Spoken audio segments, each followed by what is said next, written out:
Le PDCI est devenu aujourd'hui tout sauf un parti d'hommes dignes. Et le PDCI ne fait que nous offrir des spectacles de l'indignation et de la honte. Notre père Koulibaly Kalilou nous dit ceci. PDCI, quand l'indignation manque de leçons juridiques, il n'y a rien à se plaindre. Surtout quand tu te plains et que ce que tu dis là, c'est pour cacher le mal que tu as fait. Docteur Emou Sylvestre, secrétaire exécutif du PDCI, vient de signer une œuvre singulière. Un communiqué d'indignation où la mauvaise foi dispute la place au juridisme approximatif. Ils ont un militant du PDCI qui s'appelle Emou Sylvestre. Lui, eux, ils pensent que c'est quand il va crier comme un enfant gâté que les gens vont dire, oui, c'est vrai, si l'enfant là se plaint, c'est que ses parents sont mauvais. C'est eux qui sont toujours indignés. Ah, ils ont arrêté des gens, ce n'est pas bien, ah, c'est comme si, c'est comme ça. Ils vont même produire, pondre des communiqués. C'est eux qui savent se plaindre plus que tout le monde. Mais, un enfant, la responsabilité de tes parents, c'est de te donner à manger. Mais un enfant qui demande, on n'a qu'à griller foie gras, on n'a qu'à mettre ça dans omelette, après on n'a qu'à mettre ça dans assiette en or pour lui. Cet enfant-là, s'il crie là, on comprend que c'est un enfant gâté. On comprend que c'est la mauvaise foi. C'est Ouattara qui s'amuse avec vous. C'est pourquoi vous avez le temps de faire communiquer, de faire tout ça là même là. S'il coupait vos queues comme il se devait là, vous n'allez pas jouer aujourd'hui aux juristes. Au lieu d'assumer la faillite éducative de ses troupes, Dr Emou s'est réfugié dans le confort pathétique de la victimisation comme si gémir contre la République pouvait faire oublier qu'il ne tient plus son parti que par les poignées de ses pancartes. Au lieu de se plaindre là, les enfants mal élevés que vous avez envoyés pour insulter les gens, montrez ce qu'ils ont fait. C'est facile de se plaindre, c'est facile de jouer la victime, c'est facile de crier pour que les gens aient pitié de toi. C'est facile de gémir comme une femme qui est en train d'accoucher. Mais, quand vous prenez des villageois, des enfants mal élevés, pour leur dire, allez insulter les gens qu'ils insultent là, eux aussi sont papas de quelqu'un, eux aussi là, ils sont tontons de quelqu'un, eux aussi là, c'est des hommes publics, eux aussi là, c'est des gens, tu vas t'attaquer là, il y a des gens qui les aiment, eux vont pas rester aussi. Parce que leur bouche, on n'a pas mis quoi là. Quand ils se sont réveillés le matin là, c'est pas quoi l'alpha qui était sur leur bouche. En tout cas, même ce que je vous avais promis là, vous-même vous savez que je ne peux pas faire. Vidéo d'insulte là. Moi, je ne peux pas prendre, moi je ne peux pas écouter vidéo d'insulte du président Ouattara. Je vous avais dit la semaine passée que j'allais coller les vidéos là. Et puis j'allais poster. Mais moi-même là, je n'ai pas eu le courage. Yeah. Si ça, non, je ne peux pas. Ça me fait tellement mal, je regarde, ça brûle mon ventre. Mais moi, je vais poster des injures contre le président. Sur ma page, jamais de la vie, je ne peux pas. J'aurais bien voulu prendre ça comme des preuves, mais je ne peux pas supporter. Je ne peux pas supporter. C'est ça qui a fait que je n'ai pas pu mettre. Sinon, les gens ont envoyé, j'ai écouté. Et j'ai dit, c'est bon. Si c'est moi là, je dois insulter mon papa là-bas, je ne peux pas faire ça. Ah, les autres insultent ton papa. Toi-même, tu sors maintenant pour venir faire plus. Non, j'ai dit, je ne peux pas faire. Donc, quand vous insultez papa des gens, là, vous pensez que ça ne leur fait pas mal. Vous pensez que ça glisse sur leur corps. Mais comme il y a plusieurs manières pour régler le problème là, on va vous éduquer avec les prisons sans état d'âme. Vous pouvez crier, mais qui vous écoute? Vous pouvez crier, mais qui est suffisamment garçon pour venir changer le destin dans lequel vous avez mis les enfants? C'est vous qui les avez envoyés, non? À garantie que vous leur avez donné là. On espère que vous allez nourrir leur famille. Hein. On espère que vous allez donner une bonne indemnité à leurs parents. Hein. Donc là, vous allez crier là. On va les juger. Ils sont déjà en prison. Et puis je ne vois pas quelqu'un qui est suffisamment garçon pour venir dire, si vous ne les libérez pas, on a vu tout ça ici. Ouattara là, c'est pas quelqu'un qu'on peut menacer. 3 jeunes militants sont interpellés. Il s'agit, selon lui, d'une cabale. On aurait pu croire à une arrestation digne d'un roman noir, mais il ne s'agit que de procédures ordinaires, celles que tout citoyen subit dès lors qu'il s'aventure sur le terrain de l'outrage public. On dit, il y a 3 jeunes qui ont été arrêtés. Ces 3 jeunes-là, qu'est-ce qu'ils ont fait? Non, on ne pose pas la question sur ça. On tombe dans un roman noir comme si Il fallait faire une vision pessimiste de notre société. Ah, tout va mal en Côte d'Ivoire. Tu te réveilles le matin, dès que le vent souffle sur toi, on t'arrête. Quand tu veux manger, on t'arrête. Vous qui les avez envoyés là, ils ont été arrêtés pourquoi? C'est ça, on va aller devant la justice là, on va dire devant tout le monde. Et on va demander à tout le monde si ce qu'ils font là est bien ou pas.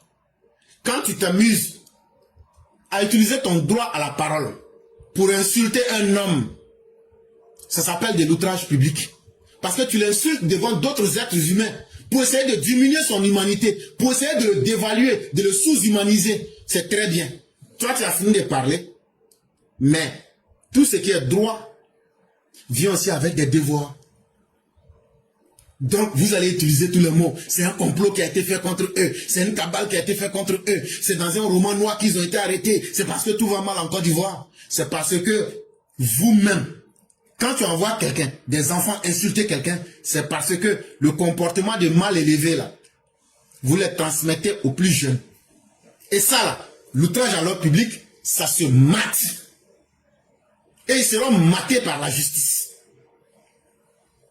Docteur Aimou Sylvestre, manifestement plus inspiré par le théâtre que par le code de la procédure pénale, feint d'ignorer qu'il existe une différence nette entre interpellation et audition. Aimou Sylvestre, tu veux jouer les juristes, c'est très bien. C'est toi maintenant qui es devenu. Tu es très inspiré. Mais ton théâtre que tu es en train de faire là, je vous ai déjà conseillé. Allez voir Vincent Tikwayi. Allez voir Ezoumana. Allez voir Ayatollah. Vous allez aller faire votre théâtre là. Mais, quand quelqu'un va poser un acte là, la personne va subir les conséquences. Si c'est du bien, tu vas subir. Si c'est du mal aussi, tu vas subir. Donc là, venir faire semblant de vouloir tromper les gens pour crier, puis on va... Non! Vous n'êtes rien et personne ne vous suit. Vous les opposants là, vous n'impressionnez plus les Ivoiriens. Et tout le monde vous voit comme des bandes de menteurs. Donc vous n'intéressez personne. Donc quand vous parlez là, les gens même ne vous prêtent plus attention. Mais Aimou Sylvestre, comme tu veux faire un peu de droit, nous aussi on va te montrer que quand tu manques de bonne foi et que tu veux jouer les pénalistes de Koumassi et que tu prends la mauvaise foi comme ton référentiel, on va te dire ce que c'est que une interpellation et une audition. Là, comme ça va beaucoup t'aider. Mais ton titre de docteur, là, docteur même a honte de toi. En droit, quand on dit une interpellation, hein, c'est une mesure de contrainte permettant aux forces de l'ordre de présenter une personne soupçonnée à l'autorité compétente. Quand on dit quelqu'un a été interpellé, là, ça veut dire, Maman Sali, elle est sortie hier ici, elle a insulté les Koyara. Elle dit ce sont les femmes Koyara qui exigent les 3. Vous comprenez de quoi je parle. Maintenant, des femmes Koyara peuvent exiger qu'elles là, elles ont demandé 6. Donc elle a menti sur elle. D'autres peuvent dire non, c'est 2 elles ont demandé. Elles peuvent aller poser plainte, c'est juste pour m'amuser, mais c'est un exemple que je prends. Et quand ils vont aller poser plainte contre elles, on peut interpeller la mère Sali Kone. L'interpellation, ça peut être une convocation. Ah, il faut venir au commissariat. Si elle ne veut pas venir là, on peut aller la chercher. C'est ça qu'on appelle une interpellation. On appelle la personne. Si elle vient d'elle-même, c'est une interpellation. Si elle ne vient pas, quand on va la chercher, c'est une interpellation. On vient la présenter à l'autorité compétente. Pour dire, voilà ce que tu avais dit. Tu es devant les autorités. La seconde, l'audition. L'audition là, c'est une simple invitation à s'expliquer. Parfois ça peut être libre, parfois ça peut être encadré. Et donc, quand tu viens, on dit ce que tu avais dit là. On est venu pour écouter, pour t'entendre, pour attendre ta part de vérité. C'est ça qu'on appelle audition. Donc il faut apprendre. Si ton titre de docteur, tu le mérites vraiment, il faut faire une différence entre ce que c'est qu'un vrai docteur dans sa science, un doc. Il faut maintenant, avec le cours gratuit de droit que je te donne, prends le soin de ne plus faire cette erreur gravissime parce que c'est très honteux pour quelqu'un qui porte le titre de docteur. C'est extrêmement honteux. Sache faire la différence, au moins entre une interpellation et une audition. Ça va te donner un peu de dignité, Emou Sylvestre. Non. Monsieur Emou, on ne convoque pas l'avocat avant de dire bonjour à la loi. Quelqu'un qui se dit docteur, soi-disant Emou Sylvestre, on ne peut pas convoquer l'avocat avant de dire bonjour à la loi. C'est à partir du moment où on prend quelqu'un, on le met en garde à vue. C'est là qu'on lui dit, si tu veux qu'on n'a qu'à te donner un avocat là, tu as le droit de choisir un avocat, ou bien nous-mêmes on te donne un avocat commis d'office. Mais toi tu es docteur, tu ne sais même pas ça. Donc, ce sont des cours élémentaires de la première année que je te donne. Là, comme ça va t'aider à ce que tu puisses sortir de la gadoue. On ne convoque pas le droit ou même l'avocat avant d'avoir signifié à celui qui est mis en garde. Voilà tes droits et voilà tes devoirs. C'est quand on te met en garde à vue, quand on te dit, bon, maintenant, est-ce que tu veux qu'un avocat t'assiste? On ne dit pas à l'avocat, il faut venir. On a un client ici, là, il aura un problème comme ça, là, donc il faut venir en même temps. Non, non, c'est pas comme ça. Mais si vous voulez jouer les bêtes, là, nous, on va montrer qu'on est plus intelligent que vous. Et on va vous donner des cours gratuits de droit en première année. Ça, là encore, là, en plus de t'avoir défini ce que c'est qu'une interpellation, ce que c'est qu'une audition, c'est quoi une garde à vue? Et puis, chers Ivoiriens, je vais vous dire un secret. Si on vous prend au pays là, pour dire qu'on vous a gardé à vue là, dès qu'on vous garde à vue là, ce ne sont plus vos parents qui doivent aller donner la nourriture. Parce que vous ne vous êtes pas arrêté et vous n'êtes plus maître de vous-même. Si on met un de vos parents en garde à vue, les gens ne vous disent pas ça, mais moi je vais dire, c'est eux qui doivent vous nourrir. C'est eux qui doivent vous mettre dans des conditions. Quand tu es en garde à vue, ça ne veut pas dire que tu es condamné. Ça ne veut pas dire que tu as encore été jugé. Parce qu'il aura l'enquête et après, il aura d'autres procédures qui vont suivre. Donc, quelqu'un qui n'est pas encore condamné, on ne peut pas le traiter dans des conditions inhumaines ou bien indignes.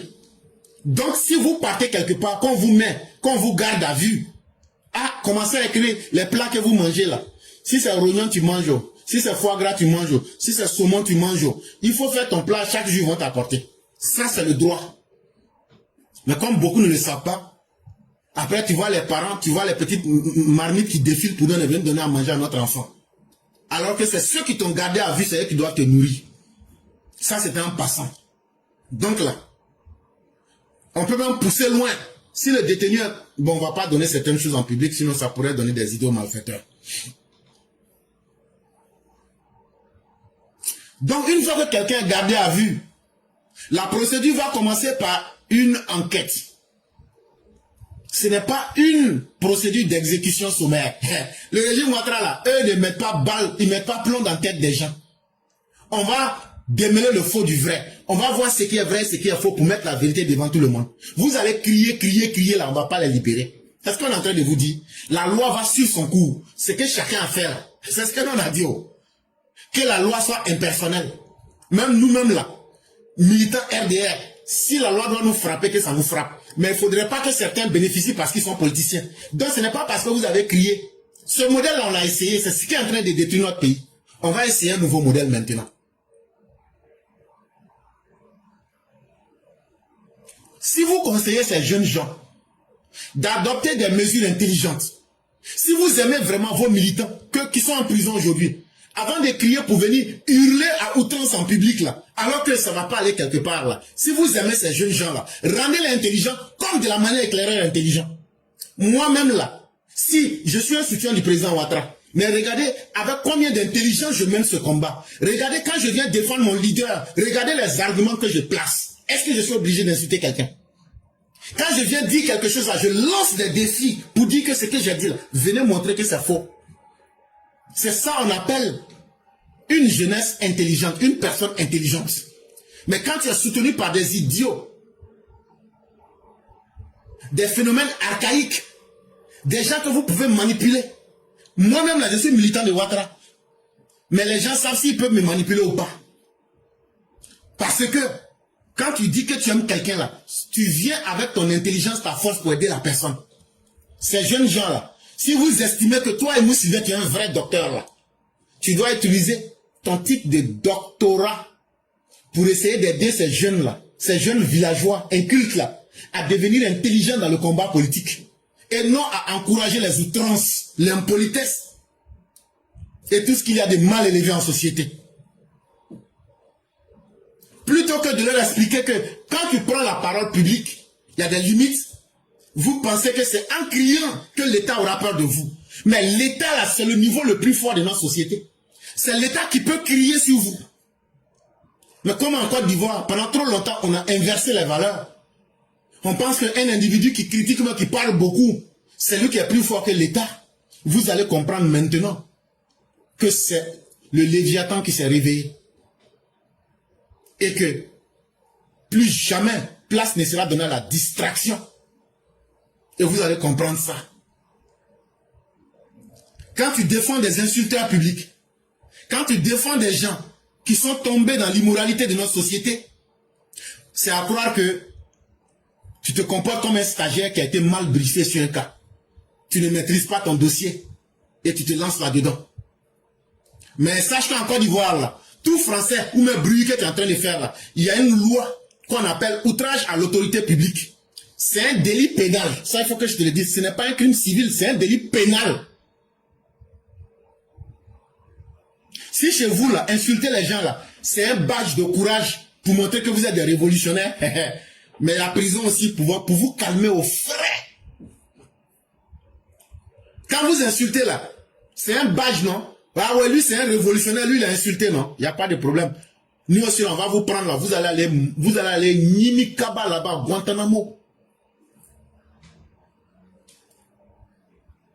Hey, Alassane Ouattara, là, que vous l'aimez, que vous ne l'aimez pas, nous-mêmes, là, il n'y a pas quelqu'un, au jour d'aujourd'hui, qui critique Ouattara plus gravement que nous-mêmes. Moi-même, que tu vois là, j'ai fini avec critiquer Ouattara. Et quand on fait là, c'est sans concession. Alassane Ouattara n'a pas dit, faut pas mal le critiquer. Alassane Ouattara n'a pas peur des critiques. Alassane Ouattara ne recherche pas l'amour des Ivoiriens. Il recherche simplement le respect des Ivoiriens. Et ce respect-là, la parole qu'il a donnée là, comment faire respecter cette parole-là pour que les Ivoiriens sachent que il n'était pas là pour leur perdre du temps. Mais qu'ils deviennent des cibles d'investigation sans filtre, relayés sans encadrement et soutenus sans discernement par un responsable de premier plan, là se pose une autre question. Le PDC est-il encore un parti ou une zone de libre expression sans code de bonne conduite? Quand des jeunes gens se comportent mal, tombent dans les insultes publiques, dans les invectives, et qu'en tant qu'un parti politique, vous encouragez cette stupidité en société, il n'y a pas de problème. De la manière que vous avez encouragé là, c'est comme ça qu'on va décourager. C'est comme ça la loi de Côte d'Ivoire va décourager. Ce que vous faites là, autant de bédier, quelqu'un pourrait se permettre ça. Et puis il allait être vivant. Ce que vous voulez faire là, autant de babos, quelqu'un pouvait faire ça, et puis il va être vivant, sa famille va être vivant, même les voisins du quartier vont être vivants. Mais dites merci à Ouattara, c'est lui qui connaît prison. C'est lui là, c'est lui qui veut se comporter comme blanc.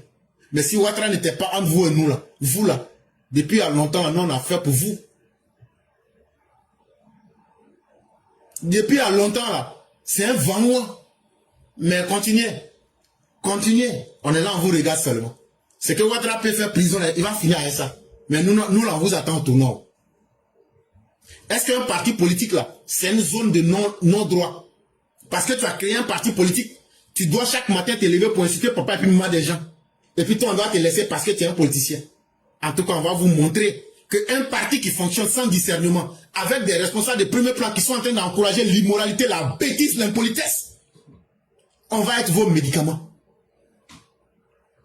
Quand vous allez prendre le pouvoir là, on va voir si vous pouvez accepter les impolitesses que vous voulez faire là, les comportements mal élevés que vous voulez faire là, vos comportements évaporés là. On va voir si vous pouvez accepter ça. Et déjà, il y a un exemple qui est en face. Hein. Amadou Awa Gassama, actuellement, il est placé sous mandat de dépôt à la MACA pour les mêmes comportements contre le chef de l'État ivoirien. Mais pourtant, vous ne vous plaignez pas pour lui. C'est un être humain aussi. Mais c'est quelqu'un qui doit vous aider dans vos plans. Mais pourquoi vous ne vous plaignez pas pour lui? Parce qu'il est malien. Mais si vous êtes dans une république imaginaire, où vous pensez que vous, vos militants, ont tous les droits, et que c'est la loi qui a toujours tort, on va vous montrer que nous sommes en société. On va vous montrer que la loi va s'imposer à vous.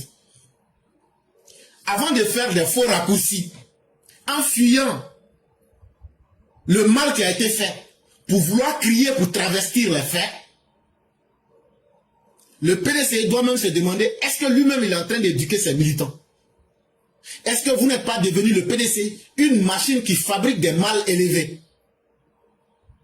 Un parti qui bénéficie des subventions publiques, ça veut dire des taxes, de l'argent des impôts des Ivoiriens. Mais ce parti-là est frappé d'amnésie. Ce parti ignore que lui, il a pour mission d'éduquer ses propres militants. Et ce parti-là veut prendre le contrôle du pouvoir d'État. Pour nous offrir quoi? Pour nous offrir l'immoralité. On ne sera pas avec un tel parti. Votre comportement est très contradictoire. Parce qu'une formation politique digne de ce nom allait d'abord éviter les convocations, allait éviter de dramatiser les faits en se présentant en persécuté de l'État, allait d'abord éduquer ses militants. Mais quand on voit que le PDC aujourd'hui, le plus grand rêve du PDC, c'est de ressembler à un parti de voyous, ça là, c'est vous qui faites entraînement pour devenir voyous. Ceux qui sont déjà voyous, on le connaît dans le pays là. Mais vous n'allez pas regretter. Quelqu'un qui a déjà l'expérience là, toi qui es nouveau élève là, on va voir, on vous attend. Nous-mêmes là, il y a longtemps même, ça nous gratte. Il y a longtemps, on n'a pas eu. Nous-mêmes là, on est devenus mazo. Nous là, dans l'opposition, nous là, RDA, nous on est mazo. Quand il y a longtemps, il n'y a pas un bafou sur nous là, nous-mêmes, ça ne nous arrange pas. Ça là, c'est la vérité. Quand on fait longtemps là, il n'y a pas eu de bafou. Ça veut dire qu'il n'y a pas quelqu'un qui est venu nous provoquer pour faire 2-3 morts, ou bien on n'a pas eu argument pour faire un gâtement quelque part là. Ça nous manque. Donc là, vous, le parti des peureux, vous voulez être courageux, mais vous voulez faire votre impolitesse sur des gens qui sont nés. C'est haut de courage, mais on les a pris pour les piriger. C'est sur eux, vous voulez venir faire votre entraînement. Mais vous n'allez pas regretter. C'est le président Ouattara qui s'amuse avec vous. Chaque fois que vous causez des mauvaises actions, c'est vous qui tombez dans les émotions. Vous tombez en transe. Ah, la loi ne doit pas s'appliquer. La loi ne doit pas s'appliquer. La loi ne doit pas dire ce que... On doit pas, il faut qu'on fasse des arrangements pour que la loi ne s'applique pas. Tidjane n'a qu'à être candidat. Il ne sera pas candidat. Hey, si vous voulez que la loi ne s'applique pas sur vous là, dites à vos militants de savoir se comporter. Un parti qui se force à négliger l'éducation morale et intellectuelle. Un parti comme le PDCI qui transforme l'ignorance en stratégie et l'indiscipline en posture politique. Médicament de ça, là, nous on a ça. Si c'est ce que vous êtes devenu, une école pour produire la mauvaise éducation, une école pour encourager l'ignorance et une école pour créer l'indiscipline comme stratégie politique, on est là, on vous attend. On va vous redresser correctement, comme il se doit. Et ce que votre même fait prison à ces petits. Si ça dépendait de nous là, ça serait un rapido. Et puis on allait passer à autre chose. Mais chacun choisit la voie qui l'arrange. Bon, à force de prendre vos militants même pour des victimes là, finalement, dites-nous en même temps aussi que ce sont des délinquants politiques.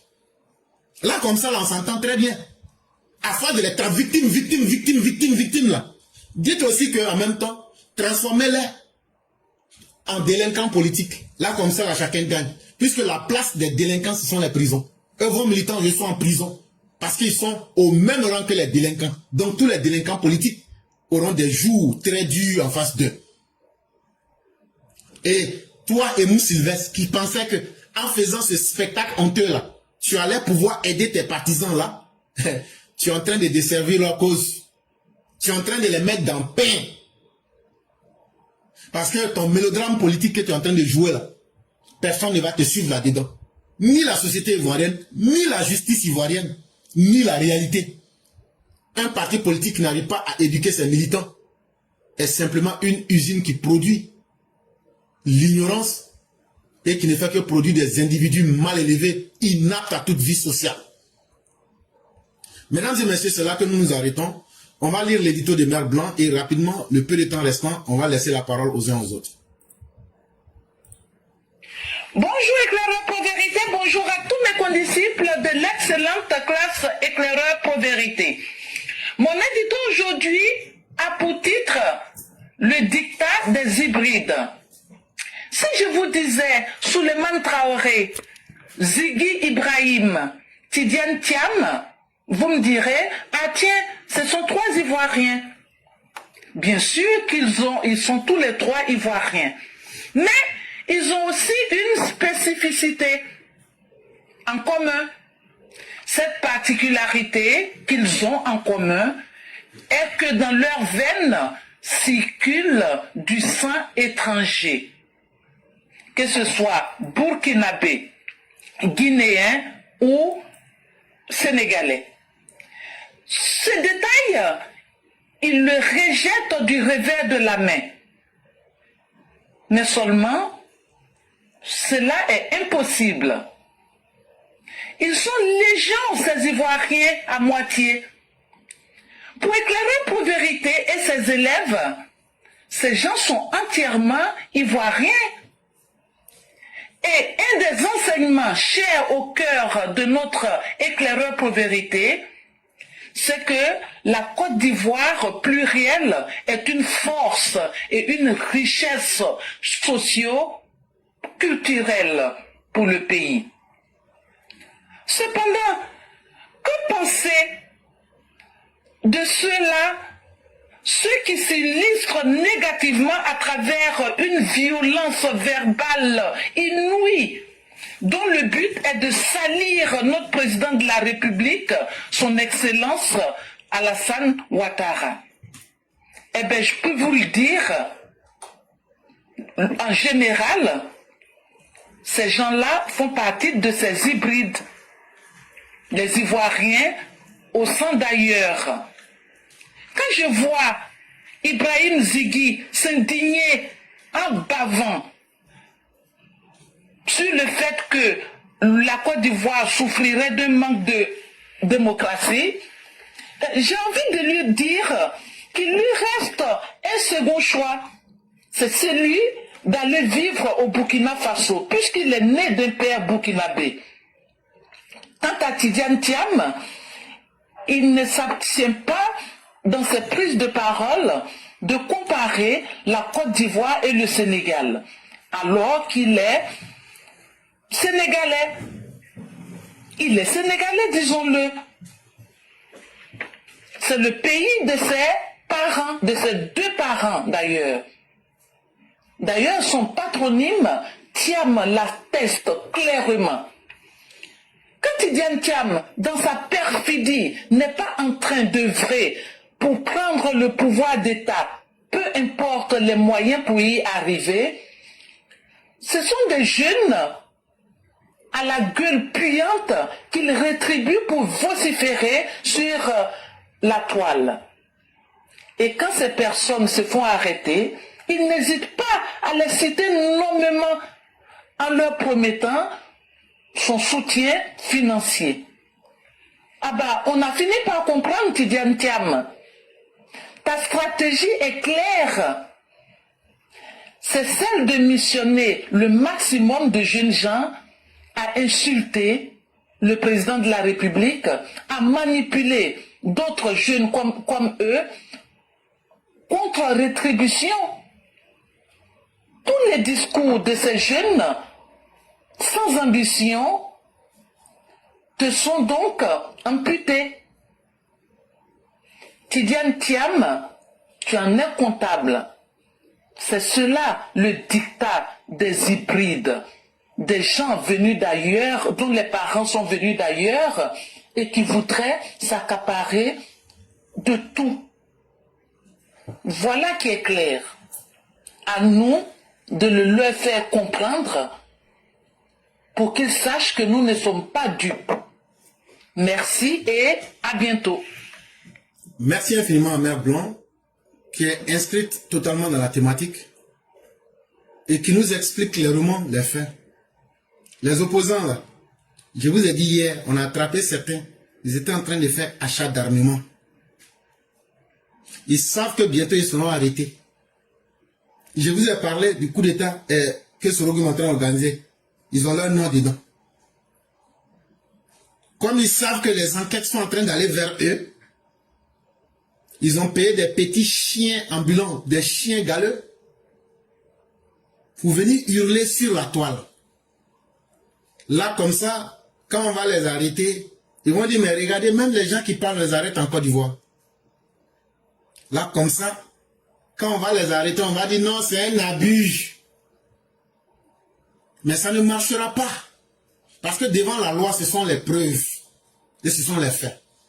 Mais comme Mère Blanc le dit, qu'est-ce qu'on constate? Les gens, vous avez une fois entendu le nom de famille Ziggy en Côte d'Ivoire. Ça, c'est le nom de famille ivoirien. C'est ma première fois d'entendre. Le nom de famille Thiam. Est-ce qu'il y a une famille ivoirienne qui s'appelle Thiam? C'est des exemples qu'on aurait pu citer à foison. C'est-à-dire que ils ont essayé avec la manipulation. Et quand on vous dit que ces personnes détestent la Côte d'Ivoire et les Ivoiriens, et que c'est ce que vous pouvez leur donner, l'argent, le bonheur qu'ils peuvent prendre sur vous, là, c'est ça qui les intéresse. Quand ils sont venus au départ, c'est quoi? Non, Tidjam Thiam est un homme de paix, Tidjam Thiam est comme ci, Babo même il est comme ça, ils sont comme ci, ils sont comme cela. Mais quand on a mis à nu toute leur manipulation, aujourd'hui n'ayant plus de projet et n'ayant pas d'idée, ils font ressortir maintenant la haine contre les Ivoiriens. Tidjam Thiam, lui sort pour saboter le pays.